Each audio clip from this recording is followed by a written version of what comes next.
திருப்போணத்தில் ஆர்ப்பாட்டத்துக்கு நாங்கள் அனுமதி கேட்டு முதல்ல அனுமதி கொடுத்துட்டாங்க.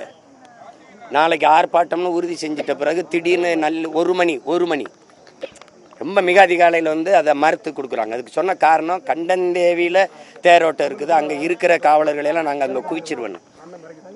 நாங்கள் இதுவரைக்கும் எந்த போராட்டத்திற்கோ கூட்டத்திற்கோ அனுமதி தான் கேட்குறோமே ஒழிய பாதுகாப்பு கேட்கல. என் சொந்த நாட்டில் எங்களுக்கு என்ன பாதுகாப்பு? நாங்கள் தான் இந்த நாட்டுக்கே பாதுகாப்பு. எங்களுக்கு என்ன பாதுகாப்பு? நாங்கள் காவல்துறையிட்ட அதிகாரிகள்கிட்ட கேட்கறது அனுமதி தான், பாதுகாப்பு அல்ல. பெர்மிஷன் தான் கேட்குறோம், ப்ரொடெக்ஷன் கேட்கல.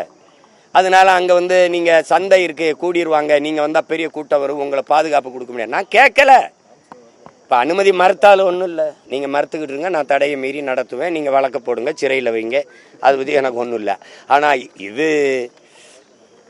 அது காட்டாற்று வெள்ளத்தை நீங்கள் என்ன பண்ண முடியும்? சும்மா கற்களை போட்டு குவிச்சு தடுத்துட முடியுமா என்ன? அதுக்கெல்லாம் நான் நாளைக்கு குறித்த வரையும் ஆர்ப்பாட்டம் நடக்கும், அது நடக்கும்.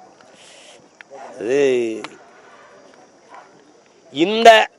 இவ்வளவு பொறுப்புணர்வோடு அங்கே சந்தை நடக்குது, நாங்கள் கண்டந்தேவிக்கு எல்லாரும் போயிடுவோம், அதனால உங்களுக்கு உரிய பாதுகாப்பு கொடுக்க முடியாது, அதனால இந்த போராட்டத்திற்கு அனுமதி மறுக்கிறோம். இவ்வளவு முறையாக அணுகிற காவல்துறை தம்பி அஜித்தை முறையாக கூப்பிட்டு விசாரிச்சிருந்தா அவன் செத்துருக்க மாட்டான், நாங்களும் போராடிக்க வேண்டிய நிலைமை எங்களுக்கு வந்திருக்காது இல்லையா? இப்போ காட்டுற இந்த முறை, உங்கள் நேர்மை, ஒரு நியாயமான அணுகுமுறை, இதையெல்லாம் அவனுக்கு விசாரித்து காட்டியிருக்கலாம்ல. 1000 கேள்வி வச்சுருக்கேன். அது ஏன்னா அங்கே இல்லைனாலும் ஒரு மொட்டை மாடியில் ஏறி நின்னாலும் பேசிடுவேன், நீ ஒன்றும் பண்ண முடியாது.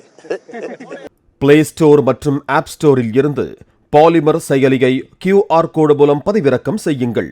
செய்திகளை உடனுக்குடன் பெறுங்கள்.